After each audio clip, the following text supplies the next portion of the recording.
Hello guys, welcome back to my YouTube channel. ಎಲ್ಲರೂ ಹೇಗಿದ್ದೀರಾ? ಎಲ್ಲರೂ ಆರಾಮ್ಸೆ ಇದ್ದೀರಾ ಅಂತೇಳಿ ಅನ್ಕೊತಾ ಇದ್ದೀನಿ. ಬನ್ನಿ ಇವತ್ತಿನ ವ್ಲಾಗ್ ಸ್ಟಾರ್ಟ್ ಮಾಡೋಣ. ಈ ವ್ಲಾಗ್ ಬಂದುಬಿಟ್ಟು ನಮ್ಮ ಅಣ್ಣನ ಮಗಳದ್ದು ಆರತಿ ಫಂಕ್ಷನಿಂದು ಪಾರ್ಟ್ 2 ವ್ಲಾಗ್ ಆಗಿರುತ್ತೆ.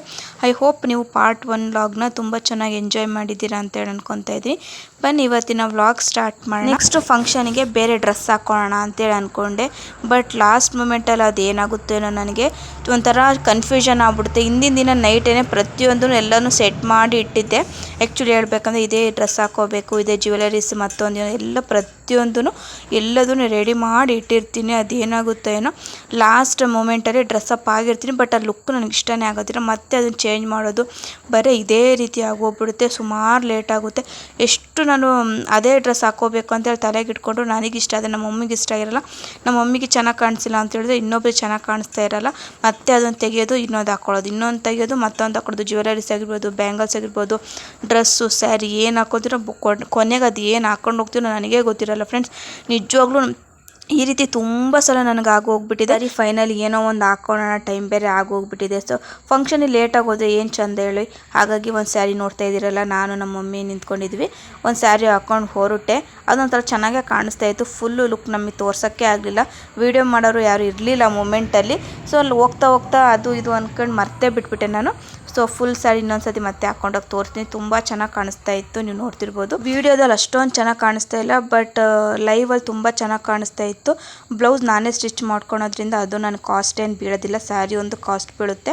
ಸೊ ಒಂದು ಬ್ಲೌಸ್ ಹೊಲಿಯೋದು ನಾವೇ ಕಲ್ತ್ಕೊಂಡ್ಬಿಟ್ರೆ ಎಷ್ಟು ದುಡ್ಡು ಗೊತ್ತಾ? ಆರಾಮ್ಸೆ ನಾವು ದುಡ್ಡು ಸೇವ್ ಮಾಡ್ಬೋದು. ಆಲ್ಮೋಸ್ಟ್ ನಾವು ಹೊಲಿಸೋ ರೇಟಲ್ಲಿ ಇವತ್ತಿಗೆ 600 ರುಪೀಸ್, ಜಸ್ಟ್ ಒಂದು ಪ್ಲೇನ್ ಬ್ಲೌಸ್ಗೆ 600 ರುಪೀಸ್ ತೊಗೊತಾರೆ. ನಾವೇ ಕಲ್ತ್ಕೊಂಡ್ಬಿಟ್ರೆ ಎಷ್ಟು ನಾವು ಸೀರೆ ತೊಗೊತೀವೋ ಅಷ್ಟುದ್ರದ್ದು ದುಡ್ಡು ಹೊಡಿಯುತ್ತೆ ಗೈಸ್.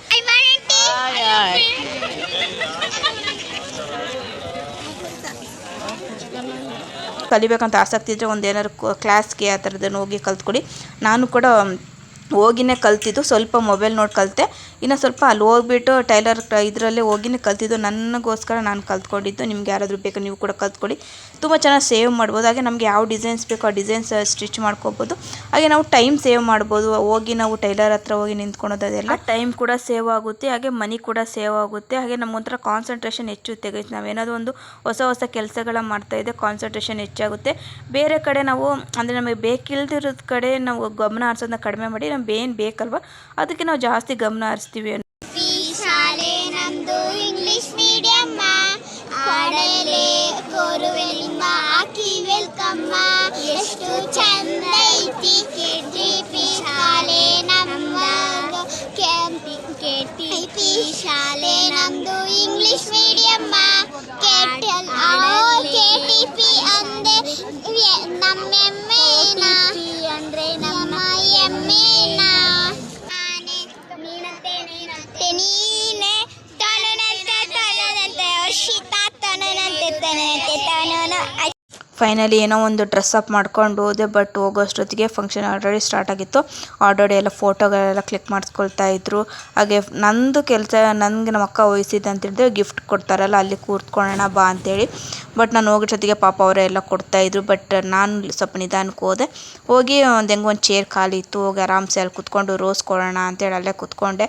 ಅಲ್ಲಿ ಕುತ್ಕೊಂಡವಳು ಎಲ್ಲೆಲ್ಲೂ ಓಡಾಡಿಲ್ಲ. ಅಲ್ಲೇ ಒಂದೇ ಪ್ಲೇಸಲ್ಲಿ ಸುಮ್ಮನೆ ಕೂತ್ಕೊಂಡು ಎಲ್ರಿಗೂ ಗಿಫ್ಟ್ ಕೊಡ್ತಾ ಇದೆ ಗೈಸ್. ನನಗಂತೂ ತುಂಬ ಖುಷಿ ಆಯಿತು. ಒಂಥರ ಎಲ್ಲರೂ ಜನ ಸ್ಟೇಜ್ ಹತ್ರ ಬರ್ತಿರ್ತಾರೆ, ಹೋಗ್ತಿರ್ತಾರೆ. ಫ್ಲವರ್ಸ್ ಕೊಟ್ಟು ಟೈಮ್ ಆಯಿತು. ಕೊಡಲ್ಲ ಓಕೆ ಬೇಗ ಕೊಡು.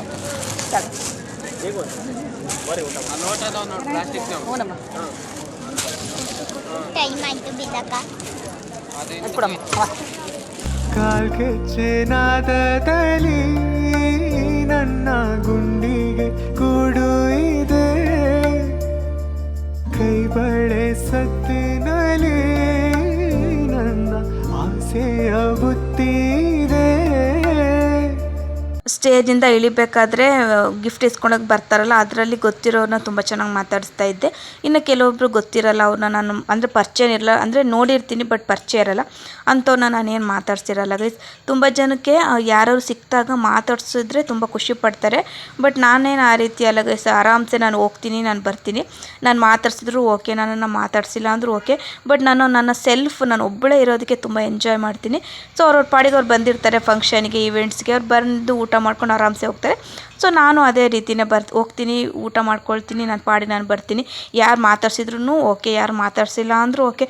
ಬಿಕಾಸ್ ನನ್ನನ್ನು ನಾನು ತುಂಬ ಚೆನ್ನಾಗಿ ಕೇರ್ ಮಾಡ್ತೀನಿ, ನನ್ನನ್ನು ನಾನು ಇಷ್ಟಪಡ್ತೀನಿ ಗೈಸ್. ಆ ಥರ ಯಾರೋ ನಾನು ಮಾತಾಡ್ಸಿರೋ ಮಾತ್ರ ನಾನು ಖುಷಿಯಾಗಿರ್ತೀನಿ, ಆ ರೀತಿ ನಾನು ಅಂದ್ಕೊಳೋದೇ ಇಲ್ಲ.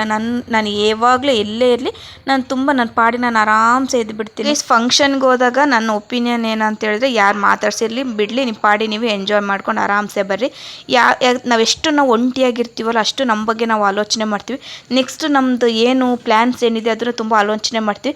ಜಾಸ್ತಿ ಜನ ನಮ್ಮ ಹತ್ರ ಬಂದು ಜಾಸ್ತಿ ನಾವು ಡಿಸ್ಕಷನ್ ಮಾಡಿದಾಗ ನಮ್ಮ ಕೆಲಸಗಳನ್ನ ನಾವು ಮರಿತೀವಿ. ಇದು ನನ್ನ ಒಪಿನಿಯನ್. ಬೇಕಾದ್ರೆ ಥಿಂಕ್ ಮಾಡಿ, ನೀವು ಒಬ್ಬಂಟಿಯಾಗಿ ಆರಾಮ್ಸೆ ಯಾವಾಗಿರ್ತೀರೋ ಆವಾಗ ನಿಮ್ಮ ಬಗ್ಗೆ ನೀವು ಕೇರ್ ಮಾಡಿ, ನಿಮ್ಮ ಬೆಳವಣಿಗೆ ಬಗ್ಗೆ ನೀವು ತುಂಬ ಯೋಚನೆ ಮಾಡ್ತೀರಾ. ಜಾಸ್ತಿ ನಮ್ಮ ಒಟ್ಟಿಗೆ ಇದ್ದಾಗ ನಾವು ಬರೀ ಬೇರೆಯವ್ರ ಬಗ್ಗೆನೇ ಯೋಚನೆ ಮಾಡ್ತಾ ಇರ್ತೀವಿ, ನಮ್ಮ ಬಗ್ಗೆ ನಾವು ನಿಜವಾಗ್ಲೂ ಯೋಚನೆ ಮಾಡಲ್ಲ. ನಾವು ಮುಂದೆ ಬರೋದಕ್ಕೂ ಆಗಲ್ಲ. ಇದು ನನ್ನ ಒಪಿನಿಯನ್ ಅಷ್ಟೇ. ನಿಮ್ಗೆ ಏನಾದರೂ ಬೇಕು ಅಂದರೆ ಅಳವಡಿಸ್ಕೊಳ್ಳಿ, ಇಲ್ಲಾಂದರೆ ಓಕೆ ಇಟ್ಸ್ ಓಕೆ, ನೆಗ್ಲೆಕ್ಟ್ ಮಾಡಿ. ನೆಕ್ಸ್ಟ್ ಫಂಕ್ಷನ್ ಎಲ್ಲ ಮುಗಿಸ್ಕೊಂಡು ತುಂಬ ಹಸಿವಾಗ್ತಿತ್ತು. ಆಲ್ಮೋಸ್ಟ್ 3-3:30 ಆಗಿತ್ತು ಅನಿಸುತ್ತೆ ಊಟ ಮಾಡಲಿಕ್ಕೆ. ಆವಾಗ ಬಂದೆ. ಮಾತ್ರ ಸಿಕ್ಕಾಬಟ್ಟೆ ರುಚಿಯಾಗಿತ್ತು, ಬಟ್ ಏನೂ ತಿನ್ನಲಿಕ್ಕೆ ಆಗಲ್ಲ. ನಾನು ತುಂಬ ಸ್ವಲ್ಪ ಸ್ಲೋ ಊಟ ಮಾಡೋದು. ಮೇಲೆ ಇಡ್ತಾನೆ ಇರ್ತಾರೆ, ನಾನು ಸ್ವಲ್ಪ ಜಾಸ್ತಿ ಆಗೇ ಬಿಟ್ಬಿಡ್ತೀನಿ. ಎಲ್ಲರೂ ಊಟ ಆಗಿರುತ್ತೆ, ನಂದೇ ಊಟ ಆಗಿರಲ್ಲ. ನಾನು ಏನು ಮಾಡಲಿ, ಸ್ವಲ್ಪ ಲೇಟ್ ಆಗಿಬಿಡುತ್ತೆ. ಹಾಗಾಗಿ ಕೆಲವೊಂದು ಐಟಮ್ಸ್ ಮಾತ್ರ ತಿಂದಿದ್ದು. ಫೈನಲ್ ಏನು ತಿಂತೀನಿ ಬಿಡ್ತೀನಿ, ಅನ್ನ ಸಾಂಬಾರು ಮಾತ್ರ ಊಟ ಮಾಡಿಬಿಟ್ಟು ಬರ್ತೀನಿ. ಇನ್ನೇನು ಹೋಳಿಗೆ ತಿನ್ನಲಿಲ್ಲ ಅನಿಸುತ್ತೆ, ಬಟ್ ಊಟ ಮಾತ್ರ ಸಖತ್ ಟೇಸ್ಟಿಯಾಗಿತ್ತು. ಫಂಕ್ಷನಲ್ಲಿ ಬೆಸ್ಟ್ ಪಾರ್ಟ್ ಅಂತ ಹೇಳಿದ್ರೆ ಊಟ ತುಂಬ ರುಚಿಯಾಗಿದ್ದರೆ ಬಂದಿದ್ದ ಜನಗಳು ಅಷ್ಟೇ ತುಂಬಾ ಸಂತೋಷವಾಗಿಂದ ಹೋಗ್ತಾರೆ. ಹಾಗೆ ಊಟಕ್ಕೆ ನೀಡೋರು ಕೂಡ ತುಂಬ ಅಂದರೆ ಮನಸ್ಪೂರ್ವಕವಾಗಿ ಇಡಬೇಕು. ಸ್ವಲ್ಪನೇ ಇಡೋದು. ಕೆಲವೊಬ್ರು ಸ್ವಲ್ಪ ತಿಂತಾರೆ, ಕೆಲವೊಬ್ರು ಜಾಸ್ತಿ ತಿಂತಾರೆ. ಎಲ್ಲರೂ ಒಂದೇ ಸಮಾನ ಇಡಬಾರ್ದು ಗೈಸ್. ಅವ್ರವರು ಎಷ್ಟು ಬೇಕೋ ಅಷ್ಟು ಇಡೋದು ಒಳ್ಳೆಯದು ಅಂತ ನನಗನ್ಸುತ್ತೆ. ನನಗೆ ಕೆಲವೊಬ್ರು ಜಾಸ್ತಿ ಹಾಕ್ಬಿಡ್ತಾರೆ, ನನಗೆ ತಿನ್ನಲಿಕ್ಕೆ ಆಗಲ್ಲ. ನಮ್ಮ ಪಕ್ಕ ಕೂತ್ಕೊಂಡವ್ರಿಗೆ ಏನೋ ಬೇಕಾಗಿರುತ್ತೆ, ಅವ್ರಿಗೂ ಅಷ್ಟೇ ಹಾಕ್ಬಿಟ್ಟಿರ್ತಾರೆ. ಸೊ ಆ ರೀತಿ ಮಾಡಬಾರ್ದು. ಅವ್ರಿಗೆ ಎಷ್ಟೆಷ್ಟು ಬೇಕೋ ಅವ್ರನ್ನ ಕೇಳಿ ತುಂಬ ಚೆನ್ನಾಗೆ ಊಟಕ್ಕೆ ಬಡಿಸೋದು ತುಂಬ ಒಳ್ಳೆಯದು. ಜಿಲೇಬಿ, ಮೆಣಸಿನ್ಕಾಯಿ ವಡೆ, ಹಾಗೆ ಒಂದು ರೈಸ್ ಕೊಟ್ಟಿದ್ರು, ಅದೇನು ಅಂತ ನನಗೆ ಗೊತ್ತಿಲ್ಲ, ಬಟ್ ರುಚಿಯಾಗಿತ್ತು. ಹಾಗೆ ಪೂರಿ, ಸಾಗು, ಅನ್ನ, ಸಾಂಬಾರು, ಹೋಳಿಗೆ, ಸೀಕರಣೆ ಇಷ್ಟು ಮಾಡಿಸಿದ್ರು ಗೈಸ್. ಒಂದಕ್ಕಿಂತ ಒಂದು ಯಾವ್ದು ತಿನ್ನಲಿ ಯಾವ್ದು ಬಿಡಲಿ ಅನ್ನೋಂಗಾಯ್ತು, ಅಷ್ಟು ಟೇಸ್ಟಿಯಾಗಿತ್ತು. ಬೆಸ್ಟ್ ಪಾರ್ಟ್ ಅಂದರೆ ಊಟ ನಿಜವಾಗ್ಲೂ ತುಂಬ ರುಚಿಯಾಗಿರಬೇಕು. ನಾವು ಯಾರನ್ನ ಭಟ್ರನ್ನ ಕರೆಸ್ತೀವಿ ಅನ್ನೋದು ತುಂಬ ಇಂಪಾರ್ಟೆಂಟ್ ಆಗುತ್ತೆ. ಫಂಕ್ಷನ್ ಎಷ್ಟೇ ಗ್ರ್ಯಾಂಡ್ ಆಗಲಿ ಏನೇ ಆಗಲಿ, ಬೆಸ್ಟ್ ಪಾರ್ಟ್ ಅಂದರೆ ಊಟ ತುಂಬ ರುಚಿಯಾಗಿದ್ದರೆ ತುಂಬ ಖುಷಿಪಟ್ಟು ಊಟ ಮಾಡಿಬಿಟ್ಟು ಬಂದಿದ್ದ ಜನಗಳು ತುಂಬ ಅಷ್ಟೇ ಖುಷಿಯಿಂದ ಹೋಗ್ತಾರೆ ಅನ್ನೋದು ನನ್ನ ಒಪಿನಿಯನ್. ನನಗೆ ಈ ರೀತಿ ಫಂಕ್ಷನ್ ಊಟ ಅದೆಲ್ಲ ಜಾಸ್ತಿ ವೆರೈಟೀಸ್ ಆಫ್ ಊಟನ ಒಂದೇ ಸಲ ಮಾಡಿದ್ರೆ ನನಗೆ ಹೊಟ್ಟೆನೇ ಸರಿ ಇರೋಲ್ಲ. ಸೊ ನನಗೆ ಆದಷ್ಟು ನಾನು ಸಿಂಪಲ್ಲಾಗಿ ರೈಸ್, ಸಾಂಬಾರು, ಚಿತ್ರಾನ್ನ ಆ ರೀತಿ ತಿಂದ್ಬಿಡ್ತೀನಿ. ಈ ರೀತಿ ಎಲ್ಲ ವೆರೈಟೀಸ್ ತಿಂದ್ಬಿಟ್ರೆ ನಾನು ನಿಜವಾಗ್ಲೂ ಹೊಟ್ಟೆನೇ ಸರಿ ಇರೋಲ್ಲ. ಮತ್ತು ನಾನು ನೈಟ್ ಕೂಡ ಊಟ ಮಾಡಲ್ಲ. ಇವಾಗ ಮಧ್ಯಾಹ್ನ ಊಟ ಮಾಡಿದ್ದೆ ಅಂದ್ಕೊಳ್ಳಿ, ನೈಟ್ ಊಟನೇ ಮಾಡಿಲ್ಲ, ಅದೇ ರೀತಿ ಮಲ್ಕೊತೀನಿ. ಬಿಕಾಸ್ ನನಗೆ ಅದೆಷ್ಟೂ ಒಂದೇ ಸಲ ಊಟ ಮಾಡಿಬಿಟ್ಟು ಅದು ಡೈಜೆಸ್ಟ್ ನಂಗೆ ಅಷ್ಟೊಂದು ತಡ್ಕೊಳೋದಕ್ಕಾಗಲ್ಲ. ಒಂಥರ ಹಿಂಸೆ ಅನಿಸ್ಬಿಡುತ್ತೆ ನನಗೆ. ಹೊಟ್ಟೆ ಯಾವಾಗಲೂ ಫುಲ್ ಇರಬಾರ್ದು, ನನಗೆ ಸ್ವಲ್ಪ ಖಾಲಿ ಇರಬೇಕು. ಇಲ್ಲ ಅಂತ ಹೇಳಿದ್ರೆ ನನಗೆ ಸ್ವಲ್ಪ ನಮ್ಮ ಬಾಡಿನೇ ನಮಗೆ ಜಾಸ್ತಿ ತೂಕ ಆಗುತ್ತೆ ಅಂತೇಳಿ ಅನಿಸ್ಬಿಡುತ್ತೆ. ಹಾಗಾಗಿ ನಾನು ಆದಷ್ಟು ಕಡಿಮೆನೇ ಊಟ ಮಾಡೋದು. ಈ ರೀತಿ ಮಿಕ್ಸ್ಡ್ ಫುಡ್ ಕೊಡ್ತಾರಲ್ಲ ಅದನ್ನು ಅದು ಸ್ವಲ್ಪ ಆದಷ್ಟು ಅವಾಯ್ಡ್ ಮಾಡ್ತೀನಿ. ನೋಡಿ ಅಲ್ಲಿ ಪೂರಿ ಅದು ಇದು ಏನೆಲ್ಲ ಕೊಟ್ಟಿರ್ತಾರೆ. ಕೆಲವೊಬ್ರು ತುಂಬ ಚೆನ್ನಾಗಿ ಎಂಜಾಯ್ ಮಾಡಿ ಊಟ ಮಾಡ್ತಾರೆ, ಬಟ್ ನನಗೂ ಎಂಜಾಯ್ ಮಾಡೋಕ್ಕೆ ಇಷ್ಟ ಊಟದಲ್ಲಿ. ಬಟ್ ನನಗೆ ಅದನ್ನು ತಡ್ಕೊಳೋದಕ್ಕಾಗಲ್ಲ. ಜಾಸ್ತಿ ಊಟ ಮಾಡಿಬಿಟ್ರೆ ಹೊಟ್ಟೆ ಫುಲ್ ಇರಬಾರ್ದು, ನನಗೆ ಹೊಟ್ಟೆಲಿ ಖಾಲಿ ಇರಬೇಕು ಹೊಟ್ಟೆ. ಆವಾಗ ಮಾತ್ರ ನಾನು ಒಂಥರ ಆರೋಗ್ಯವಾಗಿದ್ದೀನಿ ಅಂತ ನನಗನ್ಸುತ್ತೆ. ಫುಲ್ಲು ಟೈಟ್ ಆಗಿಬಿಟ್ರೆ ಹೊಟ್ಟೆ ನಿಜವಾಗ್ಲೂ ನನಗೆ ತಡ್ಕೊಳೋದಕ್ಕೆ ಆಗಲ್ಲ ಗೈಸ್. ಊಟನೂ ಅಷ್ಟೇ, ಯಾವಾಗಲೂ ತುಂಬ ಜಗದು ಊಟ ಮಾಡಬೇಕು. ಆಗಿಂದಾಗೆ ನುಂಗಬಾರ್ದು ಊಟ. ಸ್ವಲ್ಪ ಅರ್ಧಂಬರ್ಧ ಜಗದ್ಬಿಟ್ಟು ಅದೇ ರೀತಿ ನಾವು ನುಂಗಬಾರ್ದು. ಆವಾಗ ನಮ್ಮ ಫ್ಯಾಟ್ ಕಂಟೆಂಟ್ ಜಾಸ್ತಿ ಆಗುತ್ತೆ. ಬೇಕಾದರೆ ನೀವು ಯೋಗ ಕ್ಲಾಸನ್ನು ಜಾಯ್ನ್ ಆದರೆ ನೀವು ನೋಡಿರಿ, ಅವ್ರು ಹೇಳ್ತಾರೆ ನಿಮಗೆ ಜಾಸ್ತಿ ಜಗದು ನುಂಗಬೇಕು ಊಟ. ಆ ರೀತಿ ಇದ್ದರೆ ಮಾತ್ರ ನಾವು ಆರೋಗ್ಯವಾಗಿರ್ತೀವಿ.